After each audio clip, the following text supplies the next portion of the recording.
Thank you so much, Warwick, and it brings the time to exactly 5 minutes past 8. If you've just joined us, a very good morning to you. I'm Tshepiso Makwetla. Now, if you would like to chat to us during this hour, the number to dial is 0891 104208, 0891 104208. Send us your SMSs to 34701. Now, if you remember, on the 31st of December 2012, we looked back at the year that was, more locally, of course, looking at South African politics, but also touching a bit on global politics. And now we look at the year ahead, what the world looks like, and what some of the major economic occurrences have been, should I say, major economic incidents, because it seems that's a more appropriate word. So we'll cover the world with you today. And Barack Obama, the 44th president of the United States, overcoming the considerable hurdles raised by a weak economy to win re-election comfortably. And of course, you heard earlier on that the House of Representatives has passed that fiscal cliff deal. So we will be looking at that as well. Let me introduce you to our guest this morning, Lebohang Pheko, political analyst. A very good morning to you, and thank you very much for joining us. Thanks, Tshepiso. Tom Wheeler, research associate at South African Institute for International Affairs. Say a very good morning to you, joining us in the studio. Good morning. It's a pleasure to be here. Thank you very much for speaking to us both. Let me first start with you, Lebohang Pheko. Your thoughts on what some of the major events were last year, both politically and economically, that we're likely to see continue play itself out this year? I suppose, there were several elections internationally which would obviously have some impact on the political economy of various countries. Of course, as you've already mentioned, the re-election of President Obama and what that holds for us as a globalized world. I think that the continuing BRICS configuration and how South Africa is able to find and carve its own position within that particular construction. Often we read about the BRICS still with a very small s or with no s, and I'm wondering as well whether this year we're going to be able to see, with the BRICS summit that is coming in Durban this year as well in a few weeks, whether or not we'll be able to see a far greater iteration on South Africa's role in that regard. We've had the birth of a new nation, Southern Sudan, and whether or not that has actually led to a specific sense in which there is a greater sense of peace and cohesion between and within Southern Sudan, and the relationship between Northern Sudan or Sudan, and how that relates as well to the Arab Spring, because of course they have extremely strong relations with Egypt, and they were extremely destabilized and slightly disorientated, President Bashir, by the removal of Hosni Mubarak, for example. We also have, going to Latin America, two sort of socialist stalwarts, one could say, President Castro, who has been ill but who has formally been replaced by his brother, and whether that means that there's going to be a shift in the left swing that has been occurring in Latin America. The president of Venezuela, Hugo Chavez, has been sick for several months now and is now holed up in Cuba getting medical treatment. And there's a whole bunch of geopolitical issues in that regard, and whether or not two strongest parts of this Southern American left swing are now basically immobilized, and what that might mean for geopolitics over there as well. We've had disasters, we've had natural disasters, and how those have economic implications also remains to be seen. Okay. Tom Wheeler, your thoughts? Yeah, I think continuing on that line, we also had the election of a new leadership in China, which could make a significant difference to the way China is run. It's a little early to say, but there are various speculations about what this may do. We have a newly elected first woman president of South Korea, which is sort of groundbreaking, part of a dynasty almost. There was the President Park was, I think, the president at the time of the Korean War, her father. And then also interesting development in North Korea, where there seems to be a slight lightening up in the way the government is run. that the young new president there, I mean, he's not all that new anymore, but he has a slightly different style to his authoritarian father and grandfather. So there may be a bit of change in Asia. Now, getting back to the Americans, of course, the Americans are rather sort of losing interest in Europe. Europe is a bit of a basket case in some ways at the moment, and they're focusing their attention more on the Pacific and particularly on China. China is now their biggest trading partner. It's also a state which has aspirations to become militarily more strong. Not all that strong yet. It's got one recycled aircraft carrier, but I mean that's the way they're going. And the term they use is the pivot. They've pivoted towards Asia rather than towards Europe. So this is a totally new approach from the American point of view about where they see the power in the world in the future. I'd like us to bring that all together in just a moment, but I'd like to start with what is the latest, and that is the fiscal cliff. Lebohang Pheko, how much will that impact on the rest of the world? I mean, China warning the U.S. that it must be very responsible in how it's going to follow through with this fiscal cliff, saying that it has an unshakable duty to help cure the ailing global economy through this deal. Is it something that can help do that? Well, I mean, basically, it's really about them trying to think about the economic effects that have resulted from tax increases, spending cuts, the serious forays in terms of their role in the Middle East and the Arab and North African strings, and the massive costs that have incurred. War costs a lot of money. And apart from it's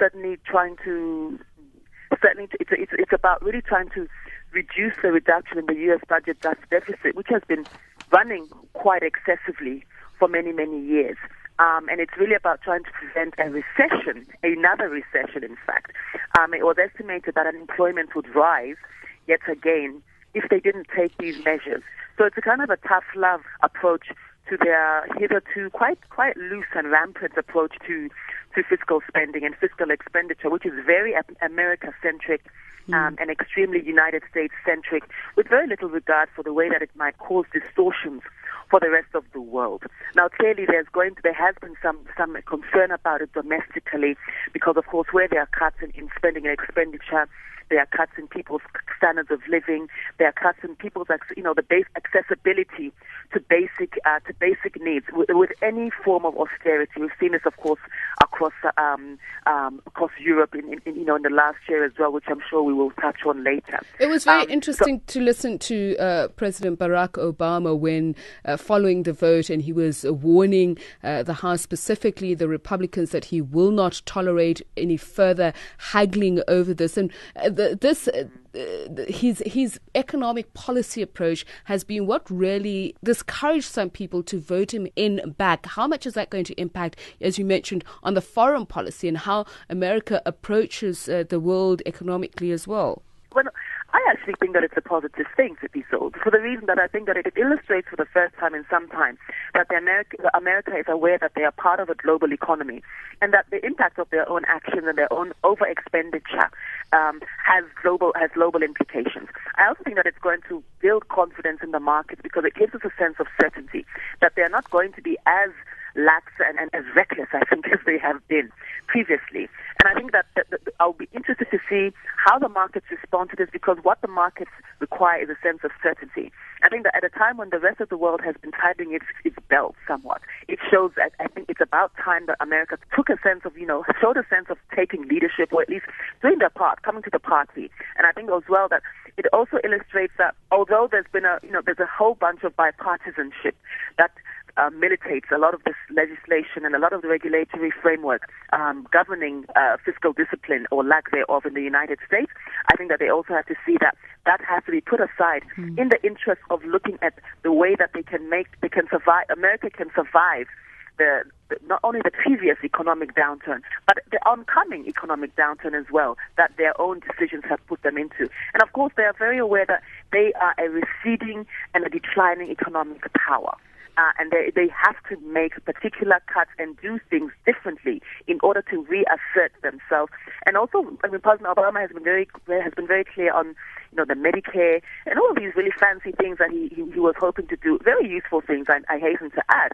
But right now, you know, it looks as though they will have to, you know, America will have to realize that just like any other country in the world, you do not spend excessively and recklessly and not have to eventually pay the piper. And this, I think, is going to be what the rest of the world, I think that the rest of the world will respond positively to this. Tom Wheeler, I'd like to latch on to that last sentence by Lebohang Pheko, that it needs to be aware, America, that it is a receding global powerhouse. And you mentioned earlier on about the relations, especially in terms of trading partners, how China is becoming more prominent. But we've seen a lot of tensions between these two powerhouses. And as I mentioned, the warning from China earlier on, a lot of people have been watching how America is conducting itself in terms of a foreign policy. Is this the beginning of this? The fact that Obama has managed to get a second term, the fact that he has managed to pull off this a vote on the fiscal cliff. Are we going to see greater, more significant changes in foreign policy from the so-called world powerhouse? Well, there are a couple of factors here. The one is that he's now in his second term. It gives him a great deal of greater freedom of movement. He doesn't have to worry about being re-elected. He can't be re-elected. So he can be much more adventurous, as it were, in his foreign policy. That's the one point. Will he be adventurous in the Middle East, for instance? Because that's also been a stickler point for quite a while. I don't think so. That is another debate, but I'll take it on now. You know, he managed to get the United States out of Iraq. He's getting the United States forces out of Afghanistan as quickly as he can. He has no ambitions to get into Syria, for instance.